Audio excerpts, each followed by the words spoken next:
He was just donating to a shelter, then froze. When two boys raised their sleeves and asked, "Sir, are you our father?"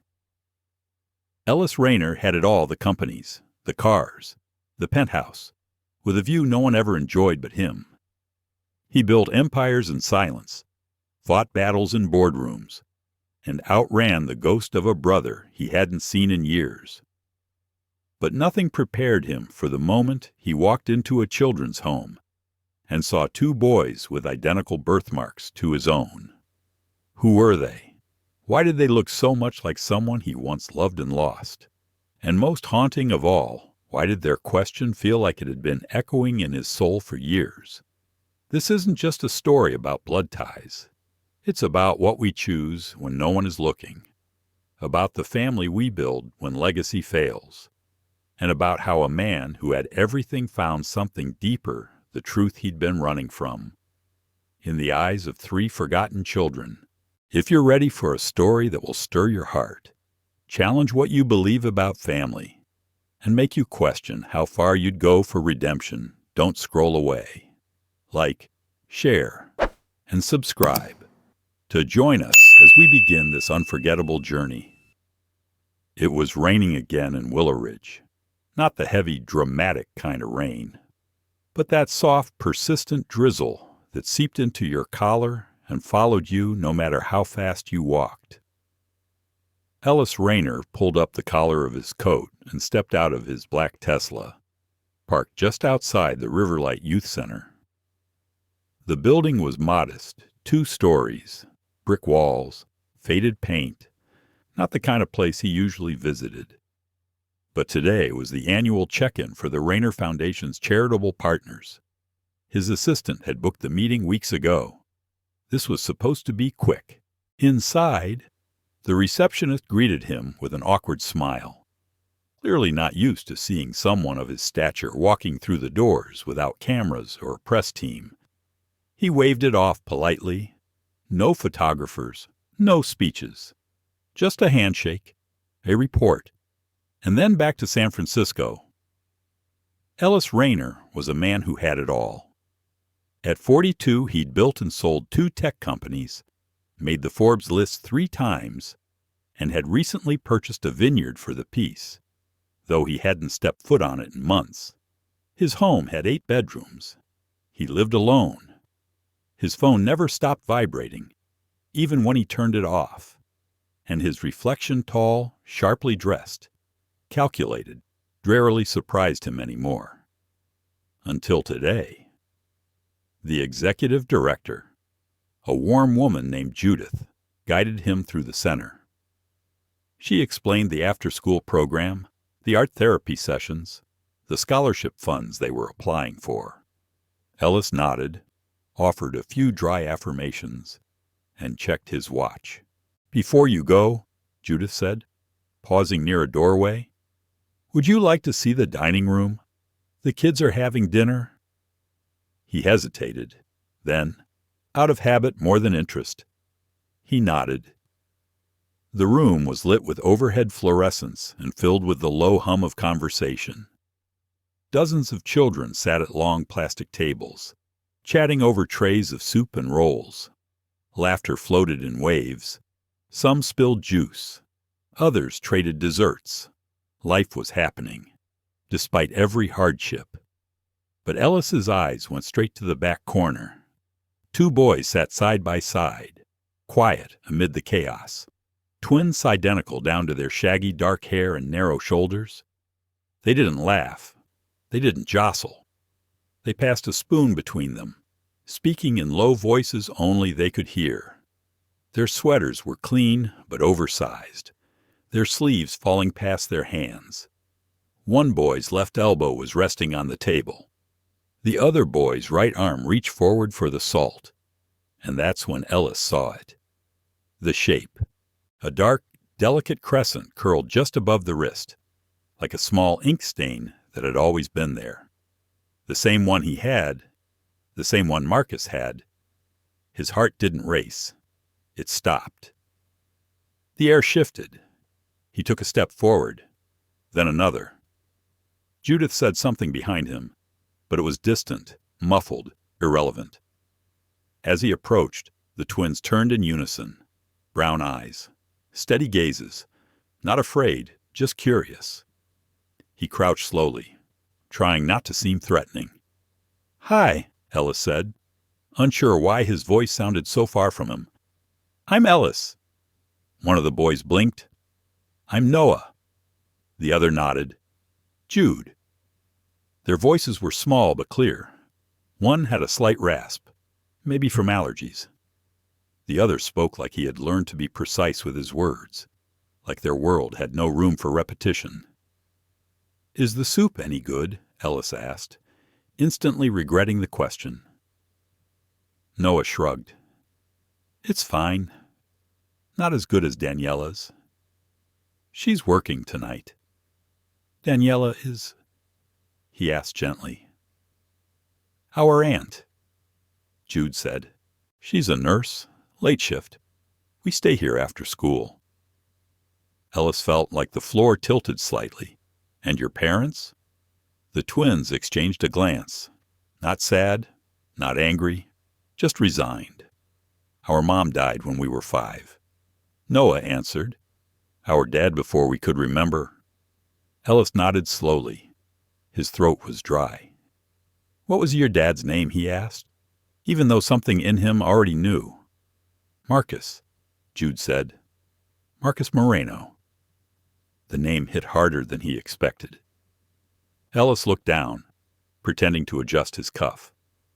The fabric slid back, his own crescent-shaped birthmark, nearly identical to theirs, stared up at him like an old ghost. For the first time in years, Ellis Raynor had no idea what to say. The twins resumed eating, quiet again. He stood slowly, murmured a thank you, and walked out of the dining hall, Judith catching up to him with a stack of papers he didn't look at. Outside, the rain hadn't stopped. He climbed into his car and sat in silence, staring at his hands on the wheel.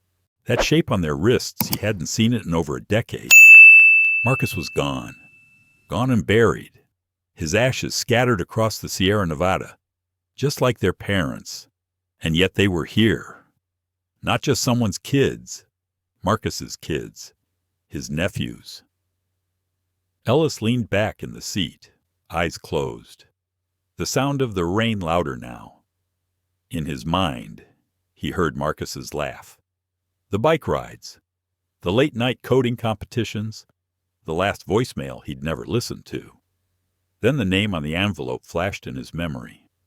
Back at his house bottom of a drawer, a letter from Marcus, 10 years old, still sealed. His hand trembled slightly as he started the engine. The letter was buried beneath stacks of unimportant things.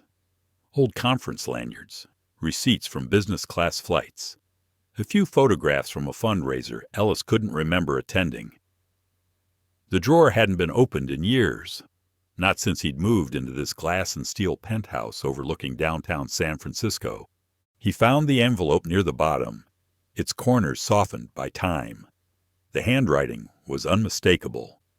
Marcus had written in bold, slanted letters, the way he always had, like he was trying to make sure his words couldn't be ignored. Ellis didn't open it. Not yet.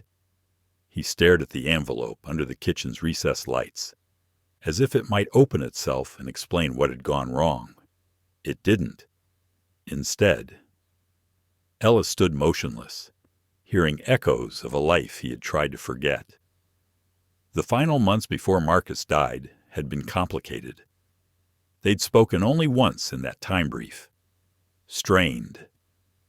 Marcus had called to say he needed to talk. Ellis was in a board meeting. He'd said he would call back. He never did. Now 2 children bore the cost of that silence. Later that night, Ellis called Lena, his assistant, even though it was well past work hours. She answered on the first ring. "I need everything you can find about Marcus Raynor," he said. "Death certificate, records, anything, especially around the year before he died." There was a pause. "I thought you said that was a closed chapter." "It's not anymore." The next morning, Lena showed up at his condo with a file folder and tired eyes. She laid it on the table between them like a grenade. "There were attempts," she said softly. "He called the office several times, left messages." Ellis didn't speak. He only stared. Lena flipped through the documents and letters, some addressed to your old apartment, all returned to sender, all marked by the same hand. She turned a page and pointed. Frederick Hale. Ellis's stomach turned. Frederick had been his guardian after their parents died. The man who helped him launch his first startup, who taught him about leverage, branding, strategy, and silence. When Ellis was 22 and Marcus 20, it was Frederick who insisted Marcus figure his own life out and told Ellis not to get dragged into drama. Now, Ellis looked down at a note Frederick had scribbled on one returned envelope. "Focus on the company. He'll understand." But Marcus hadn't understood. He had died alone. Ellis's hand gripped the edge of the table. He tried to imagine the kind of man he might have become if he had answered even one of those messages. If he had opened the letter now, sitting beside his espresso cup. "He was trying to tell me," Ellis said, more to himself than to Lena, "about the boys." Lena nodded, her expression heavy. "You should meet with Daniela," she said. "They're her nephews. She has custody. Maybe she can fill in the blanks. Do you think she'll talk to me? She might not forgive you, but she'll talk." Ellis drove to Willowridge in silence. No music, no phone calls, just the long hum of the highway and a single question repeating in his mind. Why didn't I try harder? The modest townhouse where Daniela lived sat on a quiet street near the edge of town. The kind of neighborhood with chalk drawings on the sidewalk and American flags hung carefully from porches. The scent of rain still lingered in the air, mixing with the warmth of fresh-cut grass. When he rang the doorbell, he heard light footsteps, then a pause. The door opened just a crack. Daniela looked older than he remembered, tired, composed, wary. "Mr. Raynor," she said, not unkindly, but with enough distance to make him feel like a stranger. "I'm not here to disrupt anything," Ellis began. I saw them. At the youth center." She didn't respond. "I didn't know. Not until yesterday. Not until I saw—" He stopped himself. Daniela opened the door wider. "Come in. Inside." The living room was small but clean. Toys were neatly tucked into bins. A framed picture of Marcus sat on the mantel. Ellis froze in place. The photo was old, maybe from when Marcus was in his 20s, but the smile was unmistakable.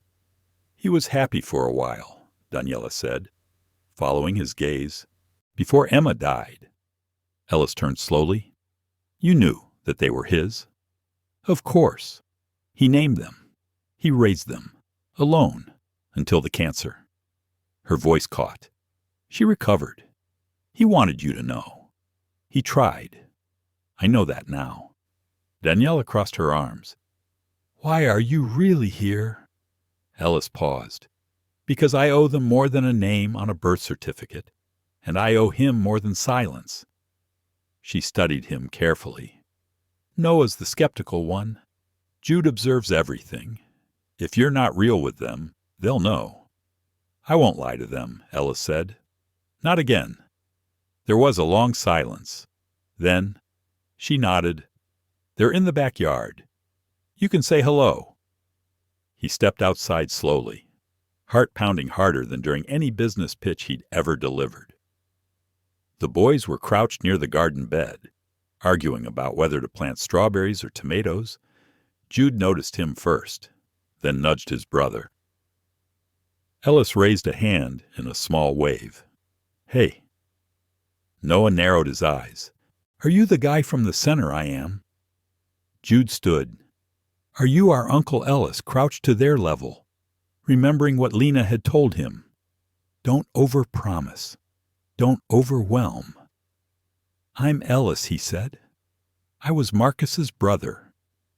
The twins looked at each other. Then Noah said, You have the same birthmark. Ellis nodded. So did your dad. It runs in our family. A quiet moment passed. Then Jude reached into his pocket and pulled out a crumpled drawing. This is him, he said, handing it to Ellis. The drawing showed a tall man holding hands with two smaller figures. A crescent moon was drawn above all their heads. He told us to find you, Jude said.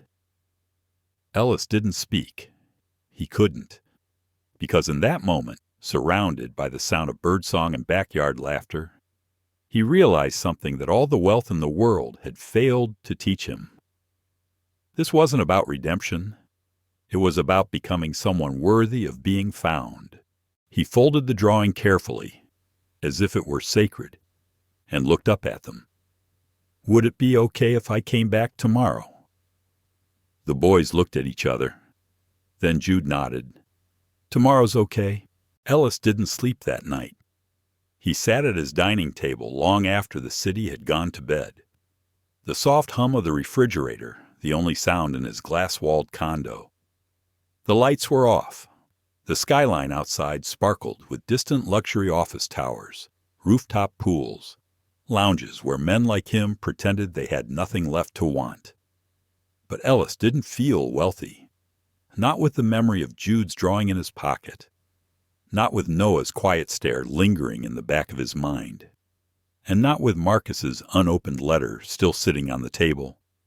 He reached for it slowly, like it might disintegrate in his hands. The envelope had yellowed. The seal was cracked, but unbroken. Written in ink across the front, Ellis, this matters. He inhaled once, deeply, and opened it. The handwriting inside was familiar, rushed in some places, hesitant in others. Ellis, if you're reading this, maybe it means you decided to stop ignoring me. Maybe it means something broke through. I'm not writing to make you feel guilty. I know you've got your empire to build. And I'm not trying to drag you back into anything you left behind. But I need you to know something. Emma's pregnant. It's twins. I don't know what the hell I'm doing. I'm terrified. But I want to do this right. And I need my brother. Not your money. Not your influence. Just you. As their uncle. As my family. Please, don't disappear on me again. Marcus Ellis read the letter 3 times before setting it down. His eyes burned, but no tears came. Not yet. He remembered the day it must have arrived. A week after his company's IPO. He was flying to Zurich. That envelope had probably been handed off to Frederick's office. Screened. Dismissed. It never reached his desk. And by the time Marcus had died from an aggressive cancer discovered too late, the silence between them had become a wall. Neither could scale. He had told himself it was just distance, circumstance. Now, it felt like betrayal. The next day, Ellis drove not to work, not to the vineyard, but to the one person who had answers he needed, whether he wanted them or not. Frederick Hale lived in a sleek brownstone in the affluent hills above Willow Ridge. It was quiet, surrounded by manicured hedges and motion-sensing lights that blinked softly as Ellis approached the door. He didn't call ahead. He knocked, twice, then once more, harder. Frederick answered in a robe, his silver hair still perfectly combed, like he'd known someone was coming. Well, he said, not surprised. You look like a man with questions. I have more than questions, Ellis said flatly. I have proof. Frederick stepped aside, calm as ever. The house smelled like expensive leather and aged scotch. Familiar. Foreign. Ellis didn't sit. I read the letter. He said. Ah, Frederick replied, pouring himself a drink. The one from Marcus. You kept it from me. Frederick took a sip, then gestured vaguely. You were building your future. He was unstable.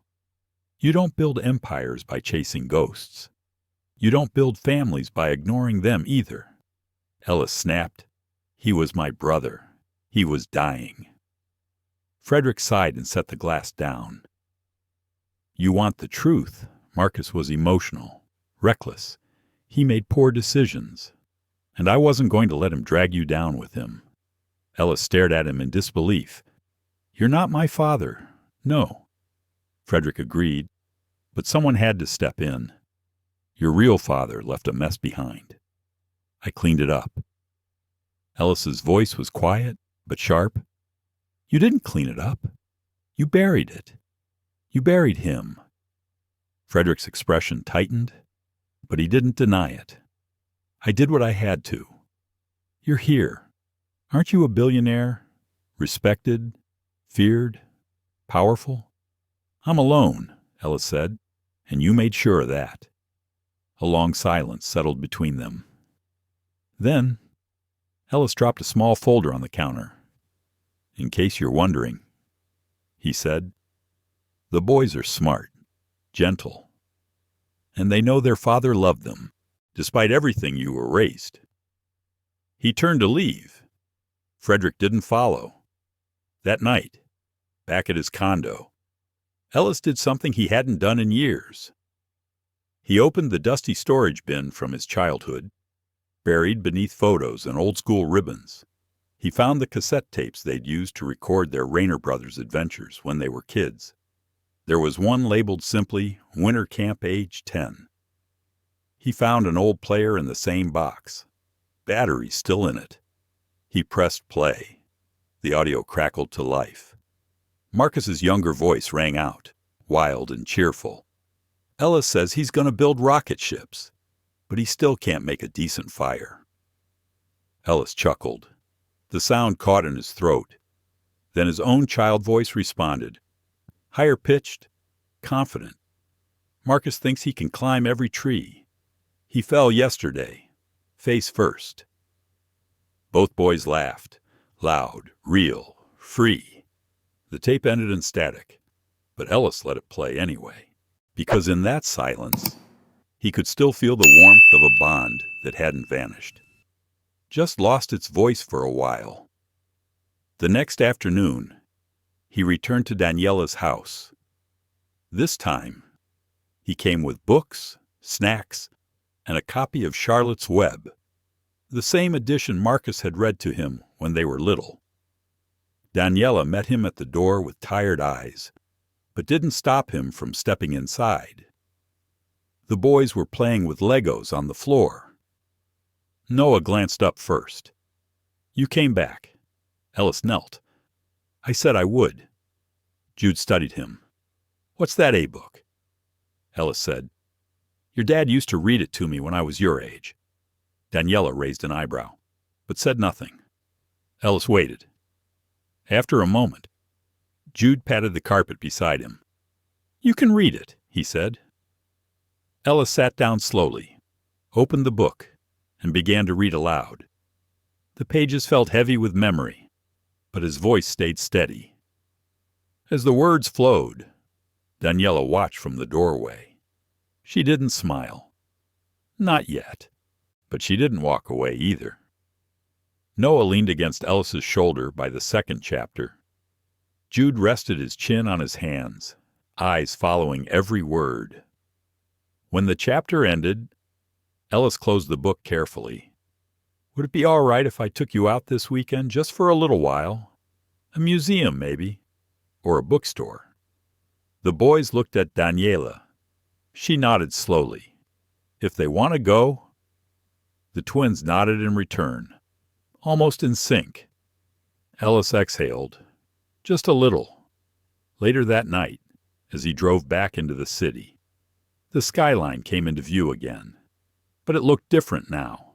Not colder, not smaller, just quieter. Like the part of his life that once echoed with loss was slowly beginning to fill again with voices, with purpose, with the promise of something whole. Ellis stood in front of the full-length mirror, unsure what to do with his hands. He had dressed casually, at least by his standards.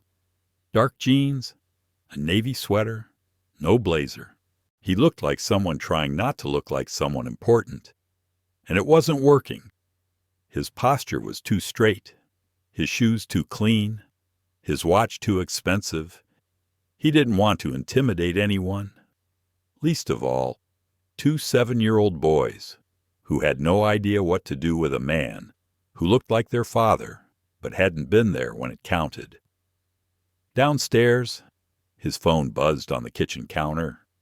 He let it ring. It was Frederick, again. 3 missed calls this morning alone. He wasn't ready to answer, not after yesterday's confrontation. He grabbed his keys and slipped out the door. The air in Willow Ridge was cool, crisp.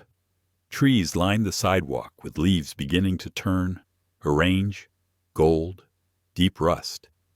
The drive to Daniela's house took less than 15 minutes, but it felt like he was traveling farther than he'd ever gone. Emotionally, he was. When he arrived, the twins were already waiting on the front step. Noah bounced on his heels, excitement barely contained. Jude stood still beside him, watching with that careful look of his, measuring, calculating. "You said we were going to a bookstore," Jude said. Ellis smiled. "I did, but only if you're both okay with that."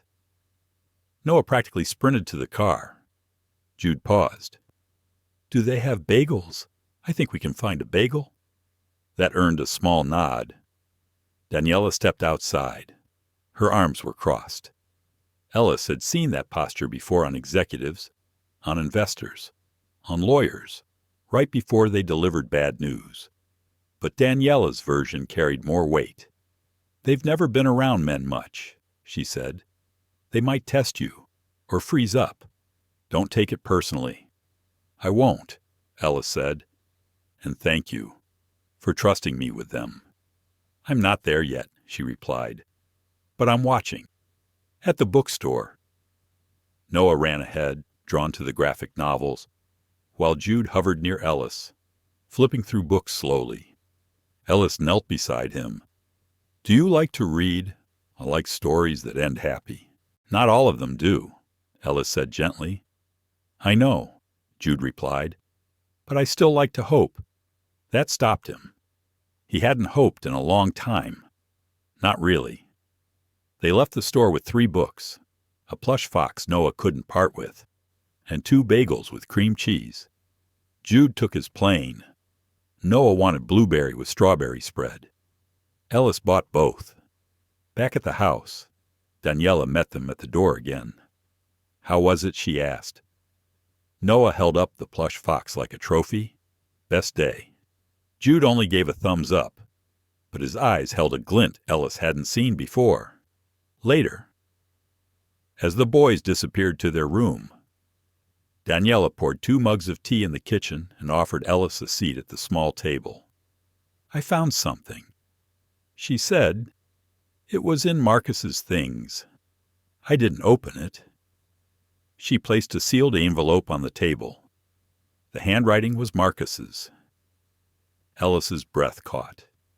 The envelope was addressed to him. "Again, another letter I think he kept writing even when you didn't respond," Daniela said. "Not unkindly. It's from right before he went into hospice." Ellis opened it slowly. The handwriting was shakier than the first. "Ellis, I don't know if this will reach you. I don't know if anything does anymore. I've started recording videos for the boys, stuff for their birthdays, graduations, all the moments I won't be there. But this letter, it's for you. I know what you think, that I gave up, that I went off the rails, but I didn't. I tried to live a good life. I loved Emma. I loved the boys. They're the best parts of me. Maybe the best parts of you, too. You may not want to be part of this. Maybe you can't. But if you ever change your mind, please do it fully. Don't show up halfway. Don't give them just a name or a weekend visit. Be real. Be solid. Be better than silence. Marcus Ellis folded the letter slowly, his hands trembling. Daniela watched him for a long moment. You loved him, she said. More than I let myself admit, Ellis replied. There was a long pause before Daniela nodded. They deserve to know where they come from. But more than that, they deserve someone who won't leave again. I won't, Ellis said quietly. I'll hold you to that. The next morning, Ellis stood at the floor-to-ceiling windows of his condo, coffee in hand, and stared at the city he had once called home. The same city where he had built his fortune, where he had lost his brother, where he had ignored every sign that something was breaking. His phone buzzed again. Frederick. This time, he answered. You've been avoiding me, Frederick said. I've been busy. With what? Playing house Ellis didn't respond. I warned you, Frederick continued. You're risking everything. The board is already whispering. You've missed meetings. Media's asking questions. I'm not their employee. I'm their majority shareholder. You're also their liability, Frederick said sharply. The trust doesn't look kindly on personal drama. Ellis exhaled slowly. What are you really afraid of? Frederick, I'm afraid you're forgetting who you are. No, Ellis replied. I'm finally remembering. He hung up. Later that week, he returned to Willow Ridge with something more important than books or toys. He brought 2 identical silver compass pendants, simple, polished, etched with a letter M. He handed them to the boys quietly, one for each. Your dad had one just like this, Ellis said. He used to say, no matter how lost you feel, you'll always find your way back home. Jude stared at the pendant, then at Ellis. Are you staying this time? Ellis crouched to meet his eyes. I'm not going anywhere. Noah put his necklace on immediately. Jude held his for a long moment before nodding and doing the same. As the boys ran off to show Daniela, Ellis stood in the middle of the living room and let the moments settle around him like sunlight through the window. He wasn't just visiting anymore. He was arriving. The following Friday, Ellis found himself sitting cross-legged on the carpet of Daniela's living room, watching Jude and Noah bicker over glue sticks and cardboard. It's not supposed to explode like a real volcano, Jude said, frowning. It's a demonstration, not a disaster movie. Yeah, Noah replied, spreading baking soda like snow. But it's supposed to be cool. If it doesn't bubble up the side, what's the point? Ellis couldn't help but smile. This wasn't a boardroom. No polished decks, no high-stakes negotiations. Just vinegar, food coloring, and the kind of argument only twins could have with both logic and chaos in equal measure. Jude looked up. Uncle Ellis, can you help Uncle? He hadn't heard the word out loud until now, not directed at him. His heart did something strange, tightened and opened at once. Yeah, Ellis said, moving closer. Let's see what we're working with. He gently picked up the homemade volcano, examining the construction. It was made from papier-mâché over a recycled cereal box, painted in streaks of red, orange, and brown, imperfect, wonderful. You know, Ellis said thoughtfully, your dad helped me make one of these in 5th grade. Except ours collapsed right in the middle of the science fair. Jude's eyes lit up. Really? Oh, yeah. Vinegar everywhere. It soaked misses. Dempsey's sweater. Noah snorted. Did she yell? She never wore cream again. The boys laughed, and for a moment the room felt suspended in something rare laughter that wasn't trying to cover pain. Just release it. Daniela stepped into the room with a plate of apple slices. She paused, watching the scene for a moment before setting the plate down.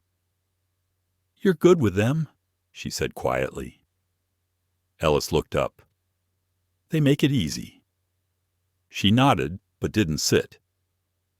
There's a parent-teacher conference coming up. You don't have to. I mean, it's not expected, but if you want to be there, I do. He didn't hesitate. Daniela met his eyes. There was a long pause. A silent understanding passed between them, made of grief and grace and slow repair. Later that night, as Ellis drove back to the city, he found himself humming. It took him a moment to realize what it was. A lullaby. One Marcus used to sing to him when their mother was away on night shifts. Something about stars and sailboats and coming home. The words were fuzzy now, but the melody lingered. At home. The skyline glittered beyond the glass. He ignored it and went to the closet, pulling out an old photo box he hadn't touched in years. He flipped through snapshots of summer trips, birthday cakes, blurry childhood messes, and then one photo stopped him cold. It was of Marcus, age 17, holding up a sign that read MIT or Bust with Ellis grinning behind him, half covered in paint from a failed prank. They looked happy, carefree, whole. He placed the photo on his nightstand. He needed to remember, not just the guilt, but the joy too. The next day, he arrived at the school early. He wasn't sure what he expected, rows of plastic chairs, maybe, or bright bulletin boards full of construction paper leaves. What he didn't expect was the stares. A few parents recognized him immediately. Wasn't that Ellis Raynor? The tech guy? The man behind the vineyard line that just got featured in Forbes? He could hear whispers as he passed. He tried not to care, but a part of him still carried the armor of boardrooms. The awareness of being watched, judged, measured. Here, that armor felt strange, unnecessary. A young teacher with a ponytail met him at the classroom door. Mr. Raynor, I'm Miss Kendrick.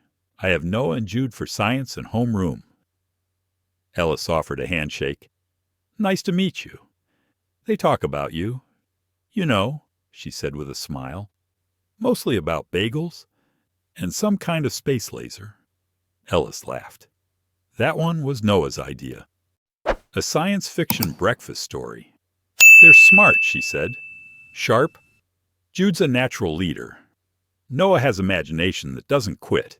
But, her tone shifted, but Ellis asked gently. Miss Kendrick led him to a small table away from the crowd. They're still processing, she said softly. Loss, change, identity.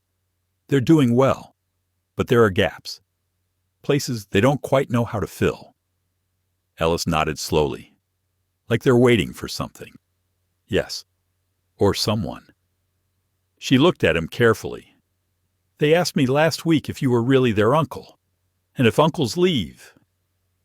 Ellis's breath caught. He swallowed the sting in his chest. I'm not going anywhere, he said. Then they'll know. Just give them time. As he left the school, he walked through the playground. The swings creaked. A basketball bounced in the distance. Laughter echoed off the walls. He paused, remembering something Marcus once said. You don't get to pick your scars, but you get to choose who you become around them. Ellis hadn't chosen well the first time, but now he could. That evening, he called Lena. I need you to draft a letter to the board, he said. Which board? All of them. She hesitated. Ellis, what are you doing? Restructuring. You mean stepping back. I mean making space. For what matters. Lena was silent for a long beat. Then about damn time. Ellis smiled. The next weekend, he took the twins to the Science Museum. They spent hours in the planetarium, arguing over constellations. Jude asked 10 questions per minute. Noah insisted they buy a toy telescope from the gift shop. When they got back to Daniela's, Noah turned to Ellis. Next time, can we do dinosaurs? Ellis nodded. Next time's yours to pick. Jude tapped his pendant. Thanks for not forgetting us. I never will, Ellis replied. Inside, Daniela was cooking pasta. The boys ran ahead. She turned as Ellis entered. You're changing, she said softly. Ellis looked around at the warmth, the smell of garlic and sauce, the sound of laughter upstairs. I think I'm just remembering who I was supposed to be. And for the first time in years, he believed it. The call came just after sunrise. Ellis was sitting on the balcony with a mug of black coffee, watching the city stretch and stir. Birds flitted between rooftops. The quiet hum of traffic was still miles below the glass. His phone lit up on the table. Zurich. He answered, already knowing who it was. Ellis, said the smooth voice of Renata Salvi, chairwoman of the International Innovations Trust. We received your letter, and I would have preferred a conversation before a statement. You would have tried to talk me out of it. Renata sighed. You're not just a figurehead, Ellis. You're the face of everything we built together, and walking away. I'm not walking away, he interrupted. I'm making room. For what bagel runs in science fairs. Her tone wasn't cruel, but it cut. For family, Ellis said quietly. For something I won't regret missing when I'm 80. There was a pause, then a softened reply. You sound like someone who's finally found something real. I have. You'll be missed. I'll still be here, Ellis said. Just not as the first one in and the last one out. Renata chuckled. I'll believe that when I see it. When the call ended, Ellis didn't feel dread. Just clarity. The kind that doesn't come from a quarterly report, but from a child looking up at you, hoping you'll stay. Later that day, he met Daniela outside Riverlight Youth Center. The building had seen better day-spieling paint, cracked pavement, but it stood tall and warm. A place where dozens of children found a kind of second home. The director, a woman named Angela, who wore colorful scarves and carried a clipboard like a shield, greeted them with tired eyes and an easy smile. We're short-staffed again, she said. Volunteers keep dropping out. Daniela shot Ellis a look. He raised an eyebrow. Are you asking me to read stories or build shelves? Both, Angela said. You look like a man who could use a little chaos. He chuckled. I could use a lot less silence. In the main room, kids ran in every direction, some chasing foam balls, some coloring, others just sitting quietly in corners. Jude was helping a younger boy stack blocks. Noah was teaching a girl how to draw a dinosaur. Ellis watched from the doorway. They're different here, he said softly. Daniela nodded. Here, they're not the boys who lost their parents. They're just them. Angela motioned for him to follow. We try to keep them grounded. Let them lead. But sometimes, she paused, we need to give them stories that show how pain doesn't mean the end of everything. She opened a cabinet. Inside were boxes labeled with names. Some he recognized from earlier paperwork. Some were unfamiliar. Angela pulled out one labeled M. Raynor. I wasn't sure when to give this to you, she said. Ellis took the box slowly, fingers trembling. Inside were notebooks, drawings, old event flyers, and a USB drive. A label on the side read, "For when they're ready." He looked up at Angela. "I think he left messages for them." She said, "Videos." Ellis clutched the box like something sacred. That night, after the boys were asleep, he sat at Daniela's kitchen table with his laptop. It took only a moment to open the drive. The screen lit up with Marcus's face. Tired, thinner than he remembered. But still, Marcus. The first video was labeled, "To Ellis." He pressed play. "Hey," Marcus said with a weak smile. "If you're watching this, you're late, but I'm glad you showed up." Ellis leaned forward, heart pounding. "I was angry at you." Marcus continued, "I won't lie, but mostly I was sad. Sad that I wouldn't get to see you hold them, teach them, hear them laugh like we used to. I always thought you'd make a great dad, even when you swore you'd never have kids." He laughed softly, coughed. "I don't need you to carry guilt. Ellis, I need you to carry their future, not in some big legacy way. Just show up. Listen, don't try to fix them. Let them teach you." The video ended in a flicker. Ellis didn't realize he was crying until the screen went black. He watched the second video. It was for the boys. "Hey, Noah, Jude, it's Dad. If you're seeing this, I guess I had to go sooner than I hoped." His voice wavered. He reached off screen and held up a stuffed astronaut toy Ellis recognized from a box they'd found in storage. "I want you to know you're both the best thing that ever happened to me. And I want you to be kind to each other, even when you disagree, especially then. And trust Daniela. She's fierce, but she loves you like her own." He smiled.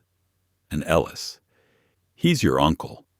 But more than that, he's the piece of me you didn't get to grow up with. He's smart, stubborn.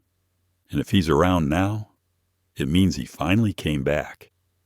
He looked into the camera. "Let him love you. Let him mess up. And remind him of me." The screen faded. Ellis sat in silence for a long time. Then, with shaking hands, he copied the videos to a separate file labeled, "For them. Always." He didn't tell the boys about the videos yet. Not that night. Some things had to come in time.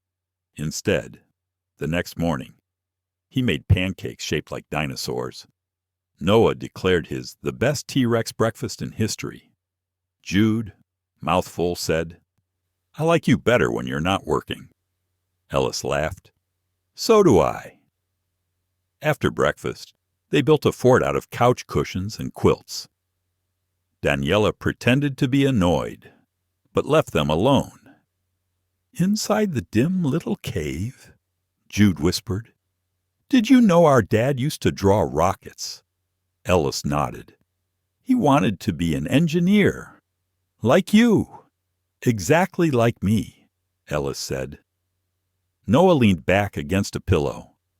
"I think he'd like this fort. I think he would too." And for a moment, in the hush of fabric walls and warm breath and soft light, Ellis didn't feel like a guest anymore. He felt like someone who belonged. It was Jude who asked first. They were sitting on the back porch, watching the wind tug at the trees. Autumn had finally rolled in with full authority, burnt orange leaves crunching underfoot, smoke drifting from distant chimneys, the air sharp with change. "Uncle Ellis," Jude began, tugging at the frayed edge of his sweatshirt. "Do you miss your brother every day?" Ellis didn't answer right away. He looked out over the yard where Noah was digging a trench in the dirt for a make-believe dragon. Then he looked at Jude. 7 years old, too young to carry a grief that big.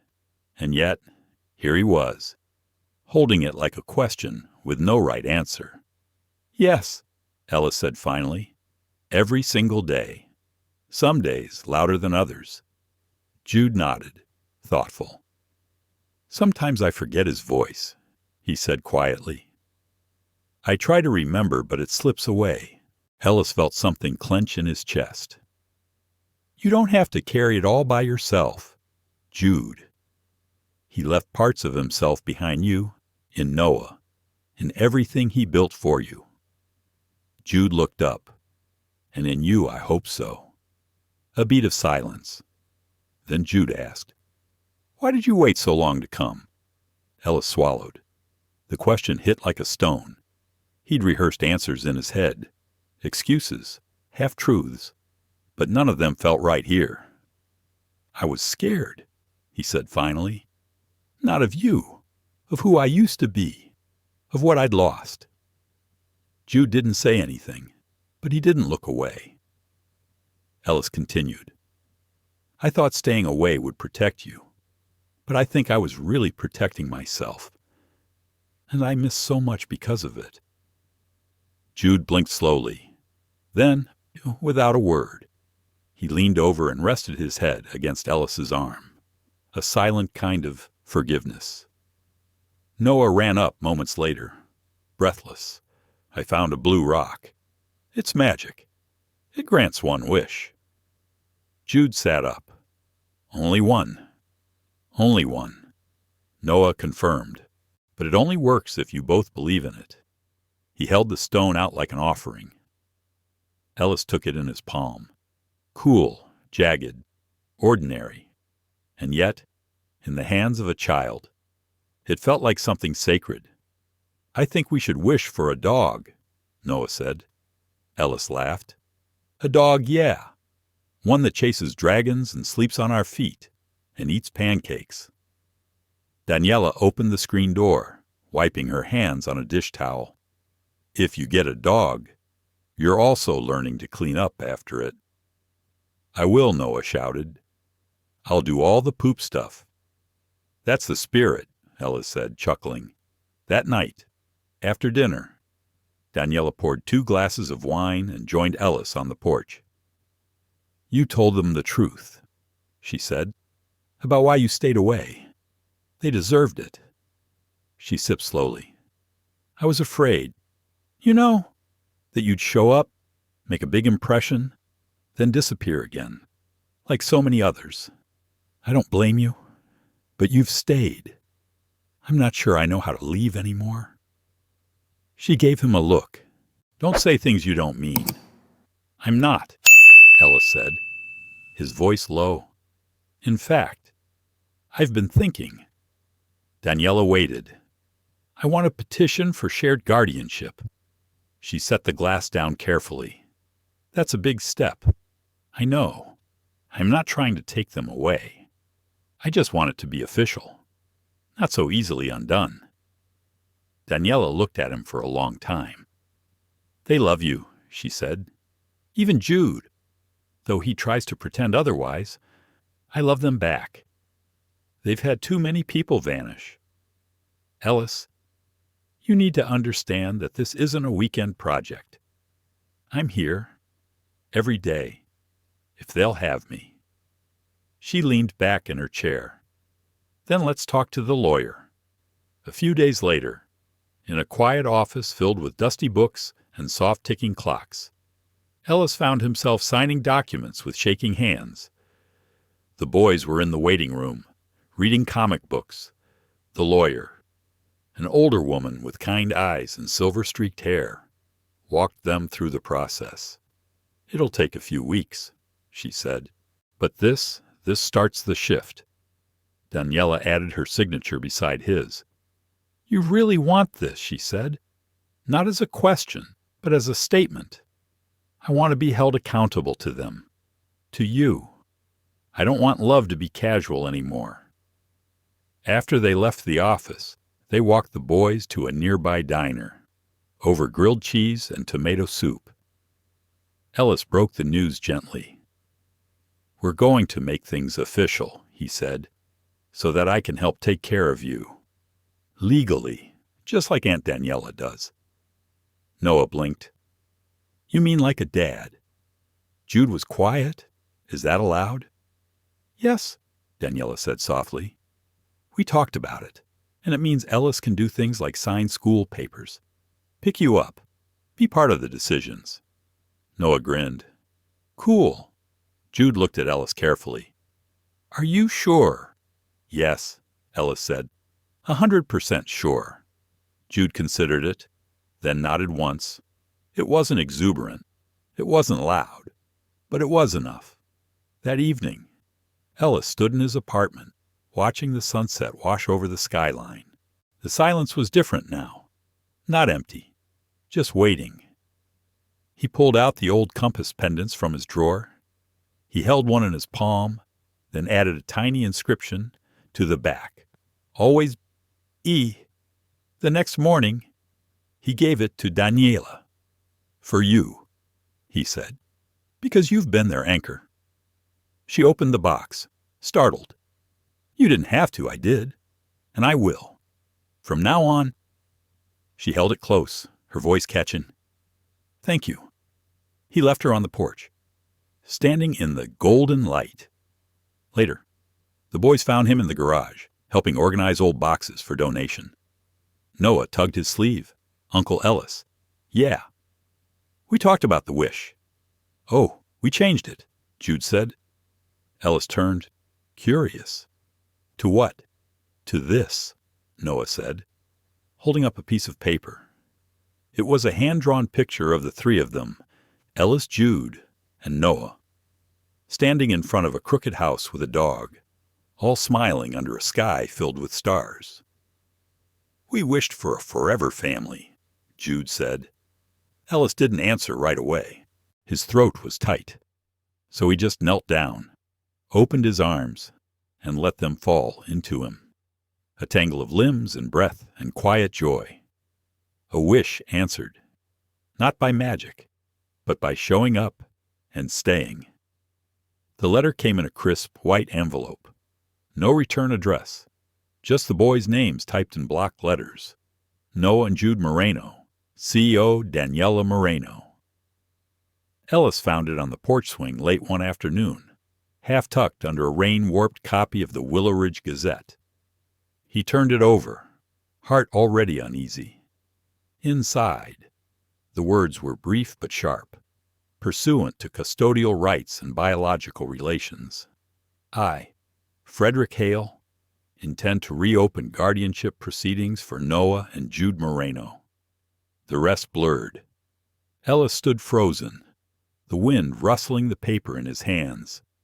Frederick, Marcus's former business partner, a man who'd once been invited to Sunday dinners and family hikes, the same man who'd stepped in after Marcus's death briefly and nearly drove Daniela to a breakdown with his demands, coldness, and veiled threats.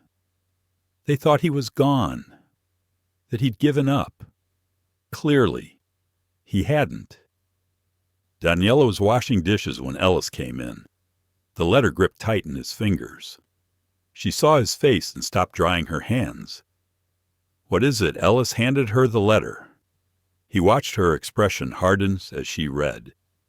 No, she said. He can't do this again. Not after everything. He's trying, Ellis said. He's making a legal play. Claims he has documentation. That Marcus signed something before no. She said again, firmer. Marcus didn't trust him.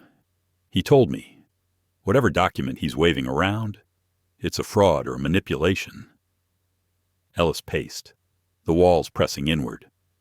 I should have seen this coming. I should have anticipated you did everything right. Daniela cut in. This isn't your failure. This is his sickness. Ellis nodded slowly, but his stomach twisted.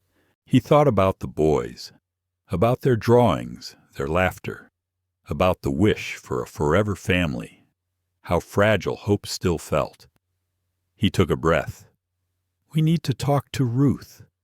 Their lawyer, Ruth Cassidy, sat across from them 2 days later in her office, glasses sliding down her nose, a yellow legal pad filled with shorthand notes between them.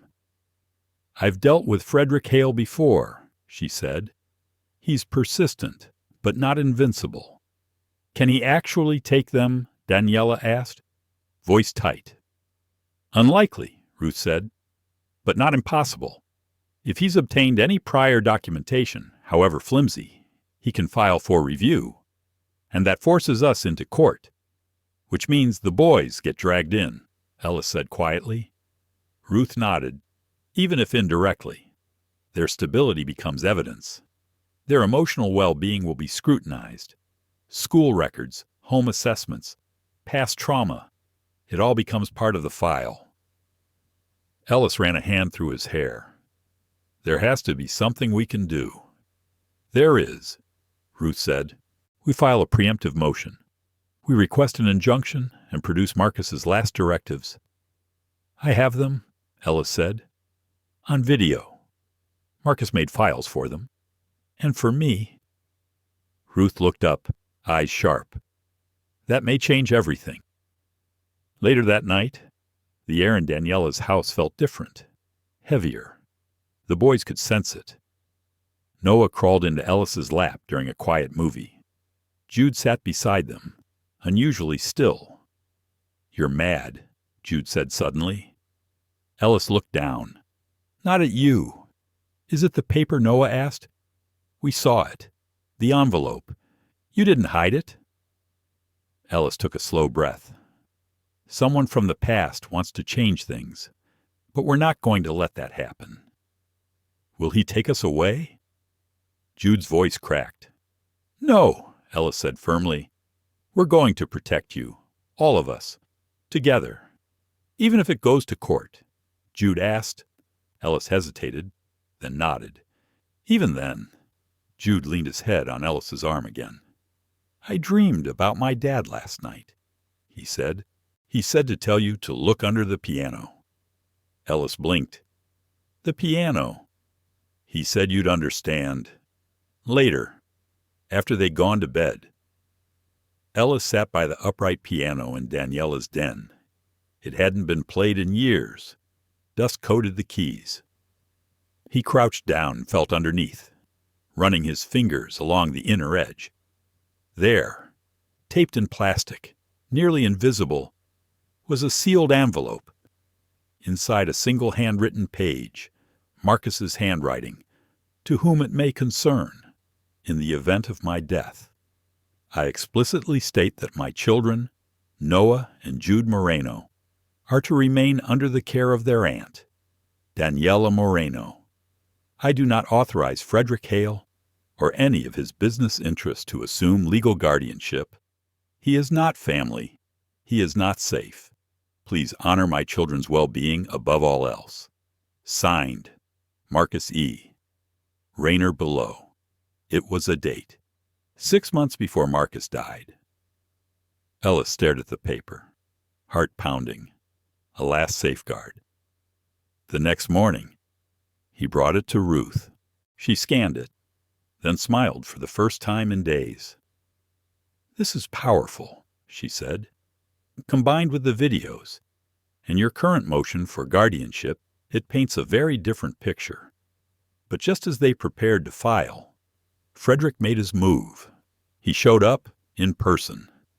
Ellis opened the door to find him standing there, suit pressed, smile tight as wire. Ellis, Frederick said, it's been a long time. Ellis didn't move. You're not welcome here. I came to talk. Frederick said, to resolve this without involving children in a war of signatures. You started that war. I'm their godfather, Frederick said smoothly. I was named in early documentation. Before things got messy. Before Marcus lost his mind over well. We won't get into that. Ellis stepped forward, lowering his voice. You abandoned them. When things got inconvenient, I offered structure. They needed professionals, not sentiment. Ellis stared at him. They needed love. And you don't know the first thing about that. Frederick shrugged. Love is nice, but it doesn't win court cases. Ellis didn't flinch. No, but the truth does, and I have it.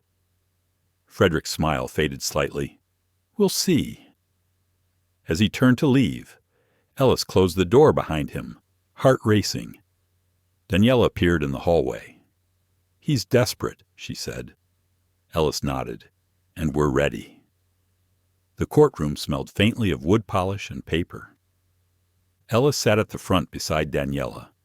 Both of them stiff in their seats. Ruth, poised and calm as ever, sorted through her file folder with quiet efficiency. A row behind them. Noah and Jude sat between two youth counselors, coloring quietly, their feet barely touching the floor.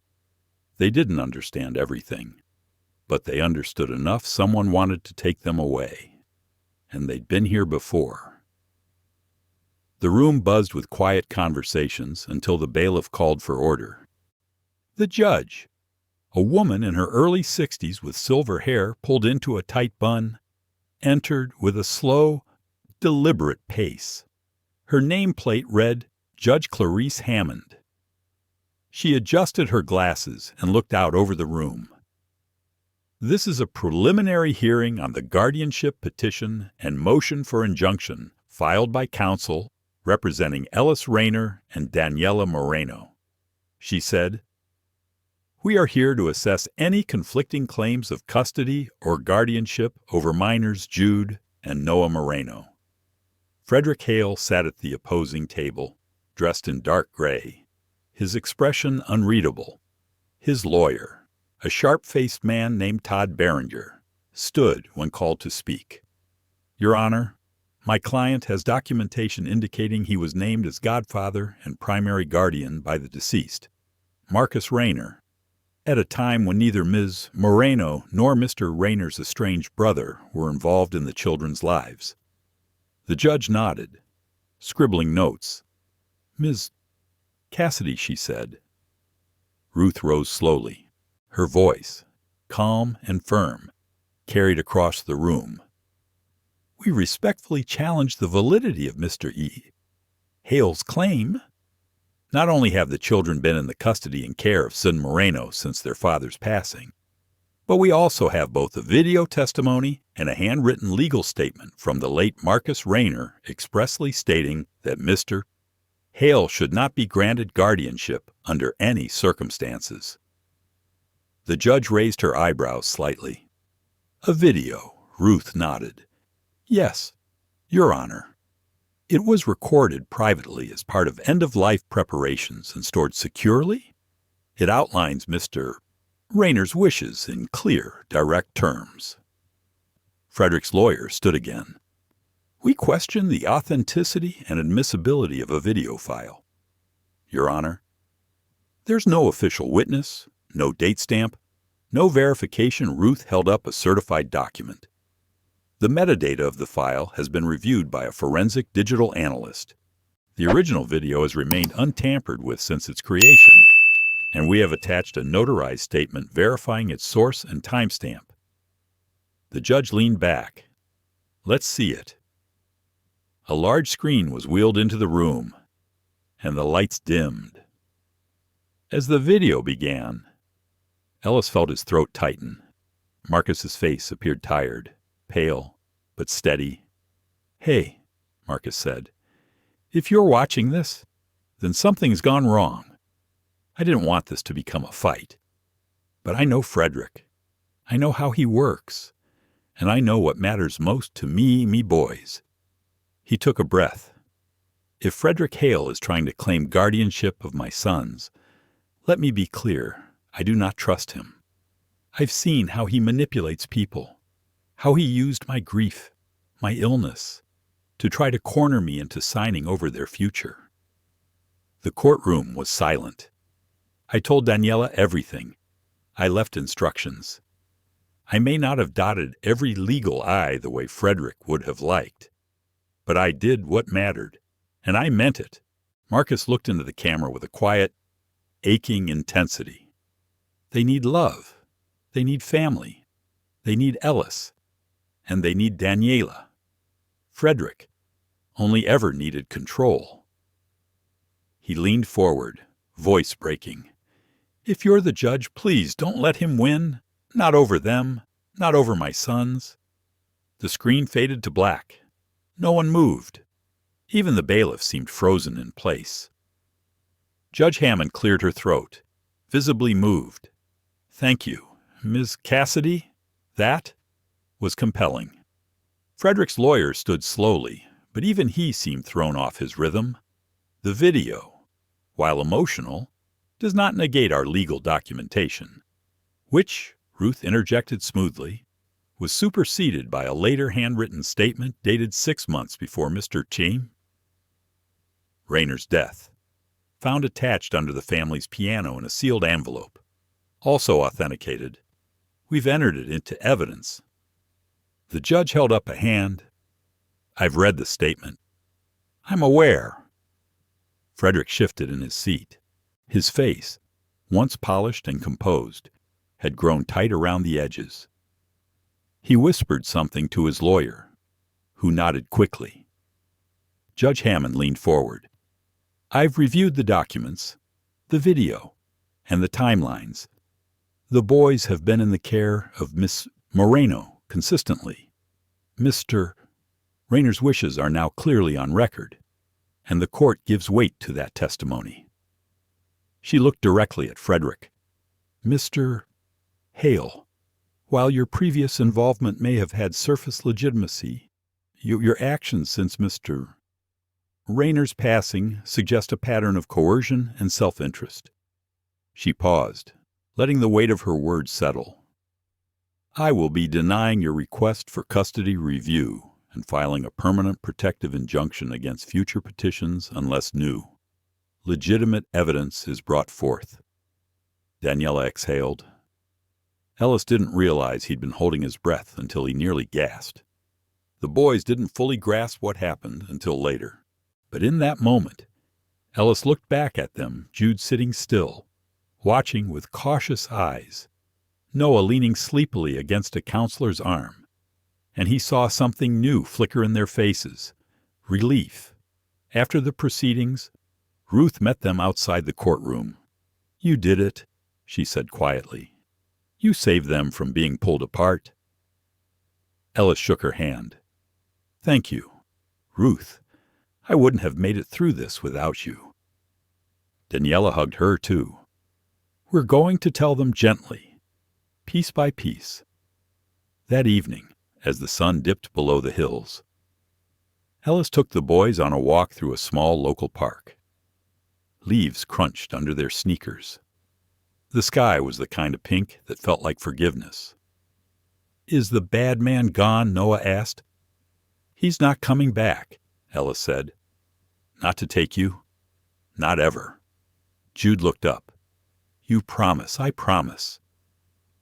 They walked in silence for a while. Then Jude said something that stopped Ellis in his tracks. "You did what our dad asked." Ellis turned, unsure how to answer. Jude shrugged.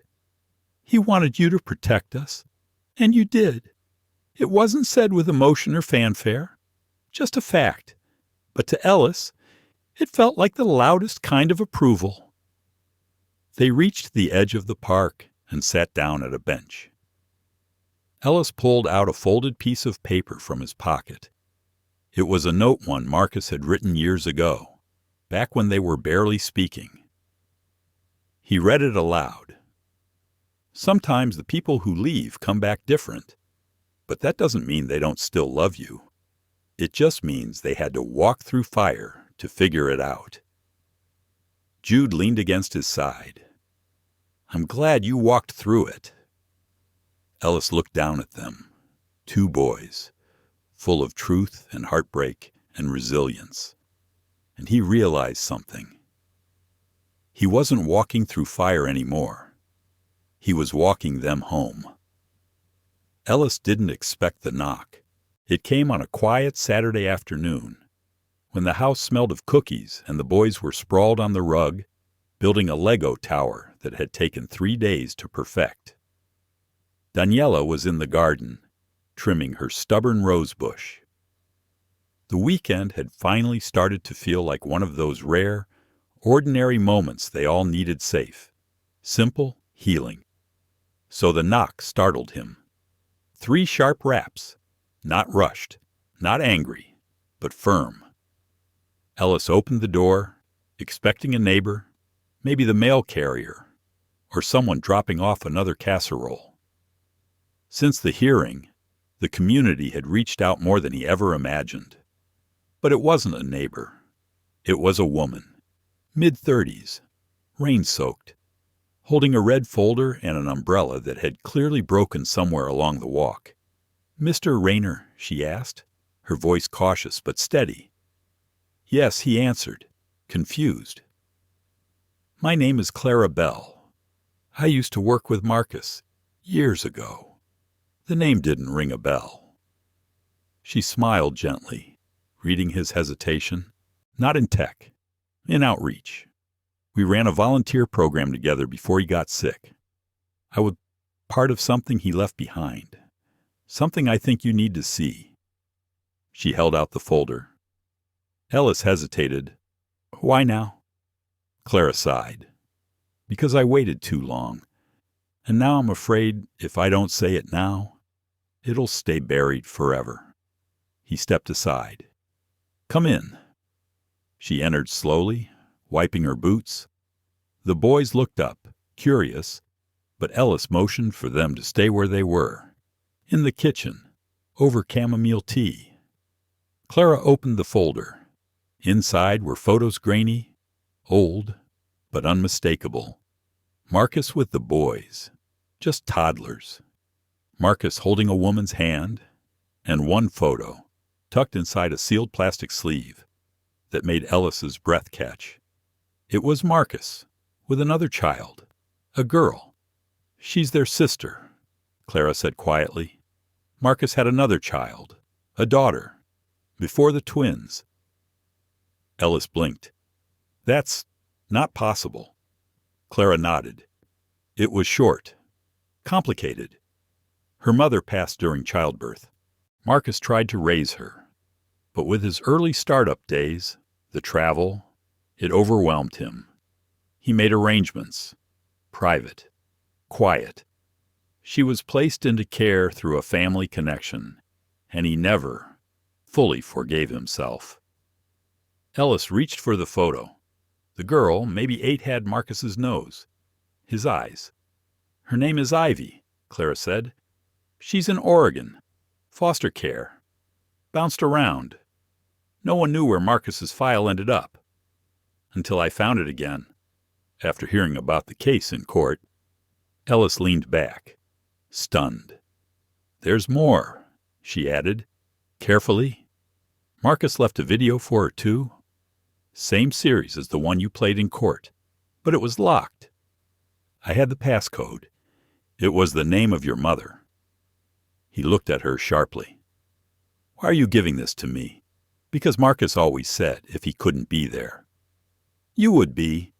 You were his regret, Ellis, but also his hope." He rubbed his forehead, overwhelmed. "I don't know what to do with this." "You don't have to decide now," Clara said, "but you needed to know. She's out there." Clara stood, gathered her umbrella, and left her number. "Take care of them," she said, nodding toward the living room, "but don't forget the one who might still be waiting." After she left, Ellis sat at the kitchen table long after the tea went cold. Another child, another thread in the life Marcus never got to finish weaving. That night, when the house quieted, Ellis took the USB Clara had left and loaded it into his laptop. Marcus's face appeared again, but this time, he wasn't speaking to a judge, or a lawyer, or even Ellis. "Hey, Ivy," Marcus said softly. "I don't know what year you'll watch this. I don't know who you'll be. But if life has been hard, and I'm guessing it might have been, I need you to know something. None of that was because you were unwanted or unloved." He paused, emotion flickering in his eyes. "I was scared. I made mistakes. I buried you in silence because I didn't know how to fix what I broke. But you were light. You still are. And one day, I hope someone brave enough will come find you." He leaned in, voice shaking. "His name is Ellis. He's my brother. And if he's watching this with you, then maybe we got something right." The video ended. Ellis sat in the dark. The ache in his chest wasn't new, but this time, it felt like invitation, not punishment. In the morning, he told Daniela everything. She didn't interrupt once, just listened. And then, after a long pause, said, "Maybe she's the part of him we were meant to carry next." Ellis spent the afternoon calling every lead Clara had given him. It took hours, emails, voicemails, paperwork. But by sundown, he had a name of a shelter, a possible current placement, and a case manager named Melinda who agreed to speak the next day. At dinner, the boys were quiet again, watching him. "You're thinking hard," Noah said between bites of pasta. Jude studied his face. "What happened?" Ellis swallowed his surprise. "How do you always know you get quiet in your eyes?" Jude replied. Ellis took a deep breath. "There's someone I want you to meet. Not today. Maybe not this week. But soon." A friend Noah asked. "No," Ellis said. "Family." The boys looked at each other. "A sister?" Jude asked, his voice uncertain. Ellis nodded. "Her name is Ivy." Neither spoke for a moment. Then Noah asked, "Did Daddy know her?" "He did." Ellis said, "He loved her, just like he loved you." "Where is she?" Jude asked quietly. "Somewhere waiting," Ellis replied. After they went to bed, Ellis stood by the window and watched the stars come out, one by one. He didn't know what would come next, but he knew this. The story Marcus left behind wasn't over, and it was time to turn the next page. The drive to Crestwood wasn't long, just under 2 hours from Willowridge, but it felt like crossing into another life. Ellis had never been to this part of Oregon. The landscape was quieter, the hills gentler, the roads older. The GPS led him through winding turns and patches of forest, past farms that had long since stopped producing anything but memories. He hadn't told the boys he was going today. Not yet. Daniela agreed it would be better if he went first. To see, to listen. The shelter sat at the end of a narrow gravel lane. Crestwood Family Haven, a modest white building with faded green shutters and a hand-painted sign above the door. It didn't look like the kind of place where lives were decided, but Ellis had long stopped assuming anything based on appearance. He took a deep breath before ringing the bell. A young woman answered, clipboard in hand, warm eyes behind tired glasses. "Mr. Raynor." "Yes, I'm Melinda, Ivy's case manager. She's here, but I need to prepare you. She doesn't trust easily or quickly. I don't blame her." Melinda led him through the main hall. Children's artwork covered the walls. A few kids played quietly with puzzles. One girl, maybe 10, sat curled up in a reading nook with a stuffed giraffe and a chapter book. For a second, Ellis's chest tightened. What if that was her? But Melinda stopped at a door farther down. "She's inside, drawing. I told her someone was coming to visit, someone who might know things about her father." Ellis paused. She agreed. "She said she'd listen. That's more than she says to most." Inside the room, Ivy sat at a small table with a box of colored pencils and a sketch pad. Her hair was tied into 2 loose braids. She wore a faded hoodie 3 sizes too big. The sleeves chewed at the cuffs. She didn't look up when Ellis entered. He stood silently. For a long moment, the only sound was the faint scratch of pencil on paper. Then, without lifting her head, Ivy spoke. "You're tall." He smiled softly. "That's true. And you drive a black car. That's creepy." He chuckled. "Fair enough. Should have taken the minivan. She kept drawing. What's your name? She asked flatly. Ellis. A pause. You knew him. He nodded. He was my brother. That made her look up. Her eyes were sharp. Not suspicious, strategic. Like someone used to doing all the math before they moved a single piece. He never came. She said. He was always gonna. But he didn't. Ellis stepped closer, but not too close.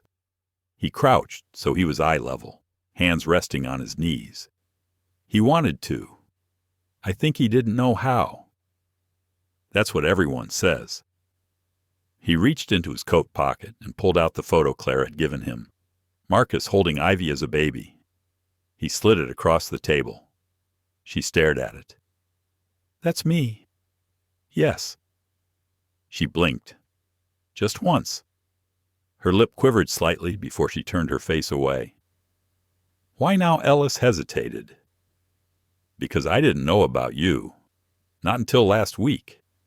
And now that I do, I can't unknow it. She looked at him again. And what do you want from me? The question hit harder than he expected. I don't want anything, he said gently. I want you to know that you're not alone, that your brothers are alive, that they miss someone they don't even know yet. Brothers. He nodded. Twins, Jude and Noah. Real brothers, she whispered. Half. But that doesn't matter. She stared at the floor. Are they like me? He didn't answer right away. They're strong and quiet and smarter than people think. I think you'd like them. She rubbed the edge of her sleeve. They're not here, though. No, he said. But they want to meet you. When you're ready. Ivy folded the drawing she'd been working on and handed it to him. It was a picture of a dog standing in front of 3 children. The dog was big, like a guardian. The kids were looking up at it. What's this? He asked. They said, when I got placed here, I'd have a caseworker who watches over me. I didn't believe them. So I drew my own. He nodded, his throat tight. You believe in protectors? No, she said. But I like pretending. He placed the drawing gently in his coat pocket. Would it be okay if I came back again? She shrugged, but not with rejection, more like the door had been left slightly open. Melinda returned and let him out.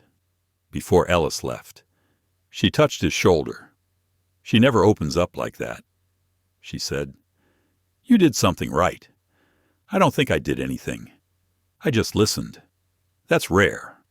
On the drive home, the sky was gold and gray, like it couldn't decide whether to cry or rest. When he arrived, Daniela was in the kitchen, and the boys were racing toy cars down the hallway. He knelt beside them. I met her, he said. Both boys froze. What's she like? Jude asked. She's brave, Ellis said, and she draws. She's quiet, like you. Noah tilted his head. Is she coming here? Not yet. Maybe, if she wants to. Jude nodded slowly. I hope she does. That night, Ellis tucked the boys into bed. As he stood to leave, Jude whispered, Daddy would be proud. Ellis turned back. Why you didn't leave her behind? Like everyone else. He didn't have a reply. He just turned off the light, closed the door gently, and stood in the hallway for a long while, staring at the stars through the window. A few days later, a small envelope arrived. No return address. Inside was a single piece of paper, torn from Ivy's sketchbook. It was another drawing. This time, it showed 2 boys holding hands with a girl. All 3 were facing forward, and above them, in Ivy's sharp, clean handwriting, were 3 words, not alone anymore. Ellis stared at the message, then quietly smiled. Yes, the story wasn't over, but finally, the family was beginning to write it together The letter had been there all along, tucked in a small wooden box, sealed beneath a stack of old receipts and business documents in Marcus's safe. Ellis had seen the box a dozen times and never thought to open it. Maybe some part of him wasn't ready. But today felt different. It had been 3 weeks since his visit to Crestwood, since Ivy sent her drawing. She'd come once, for an afternoon, quiet, cautious, her eyes taking in every detail. The boys had been nervous but kind, offering her snacks, showing her their favorite books. She didn't say much, just watched them, observed their ease, their trust in Ellis. She stayed for 2 hours, and before she left, she let Jude braid a piece of her hair. That night, she emailed Ellis a single sentence. "I think I could come again." That was more than he hoped for. Now, sitting at his desk, Ellis slowly opened the small box. Inside was a thin envelope, yellowed by time, with his name written in Marcus's handwriting. Not the printed, formal signature Marcus used for company memos. This was personal, slanted, vulnerable. Ellis unfolded the letter with trembling hands. "Ellis, if you're reading this, I guess I'm already gone. And if I know you, you probably waited too long to open this. That's okay. I know how you work. You carry things. You always did. I didn't leave you this letter to explain everything. Honestly, I couldn't. Some of what I did leaving you out, keeping Ivy a secret, staying away, those things don't have neat justifications. But they came from fear, from shame, from a feeling that I didn't deserve to be a father or a brother. I made mistakes. So many. I left you out of my world when you should have been at the center of it. And I left 3 children without a proper plan because I was too afraid to ask for help. But if there's one thing I did right, if there's one thing I hope survives me, it's you. You, Ellis. You are the thread that holds it all together. You were always the steady one, the protector, even when you were hurting. And I know you didn't sign up for this. But I also know, deep down, you were meant for it. Please take care of them. Not because I ask you to, but because they deserve a future that isn't shaped by my failures. And if Ivy ever finds her way back to you, tell her I never stopped loving her. Not for 1 second. Thank you, little brother. You are the better man." Marcus Ellis didn't cry right away.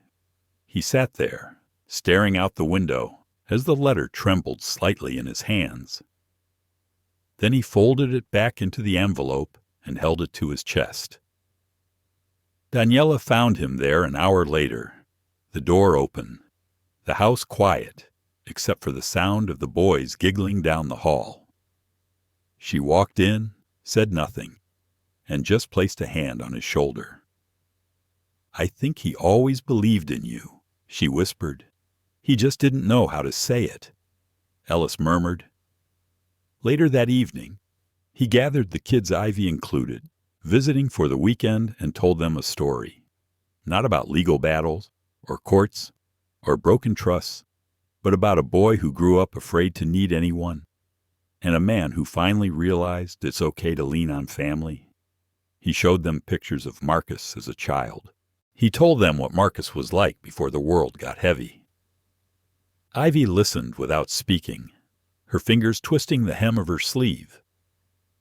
When he finished, she quietly asked, "Do you think he was proud of me?" Ellis didn't answer right away. Then he said, "I think he was proud that you never stopped trying to be yourself. That takes more courage than most adults ever find." The room went still, and then Ivy did something unexpected. She reached out and took Noah's hand, then Jude's. No words, just a gesture, an anchor. The following week. Ellis submitted the final documents requesting permanent joint guardianship of Ivy Raynor, not as a favor, not as an obligation, but as a choice. Ruth Cassidy, their lawyer, called to say the court had approved it. "You're officially her legal guardian," she said. Ellis looked out the window at the kids playing in the backyard. I already was. In time, life settled into something that looked like peace. Mornings were chaotic cereal spills, lost homework, tangled hair. Evenings brought slow dinners, laughter, the occasional argument over chores. But the house was full, not with noise, but with belonging. Ivy began leaving her door open at night. Jude started writing stories, one of which featured a girl named Ivy, who turned invisible when she was scared, but reappeared when someone said her name with love. Noah began building a new Lego town. This time, it had a park in the center, and in the park was a statue of a man with a kind face, surrounded by 3 kids. He called it the safe place, on the anniversary of Marcus's passing. Ellis took the kids to the river trail Marcus used to hike. They scattered wildflower seeds. Each child whispered a word they wanted to carry forward. I said truth. Jude told him later. I said home. Ivy added. Noah grinned. I said dog. They laughed. Ellis smiled, heart full, eyes damp.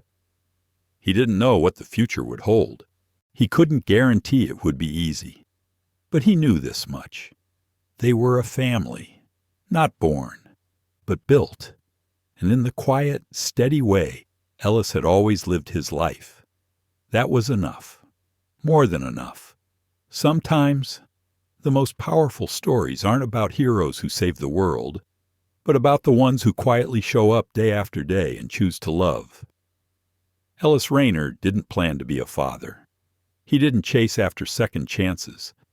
But when truth came knocking in the form of 2 boys and a girl who had every reason not to trust him, he didn't turn away. He listened, he stayed, he healed, and in doing so, he gave these children more than a home.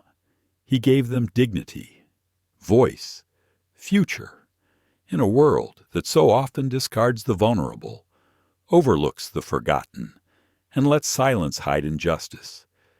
This story reminds us that doing the right thing doesn't always make headlines, but it changes lives. Let this be a call to every listener. Don't ignore the quiet moments. Don't walk past what aches. And don't ever underestimate the impact of choosing to stay when others walk away.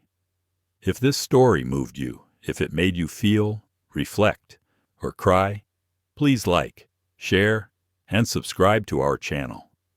Your support helps us tell more stories that matter, stories that heal, stories that remember. See you in the next video.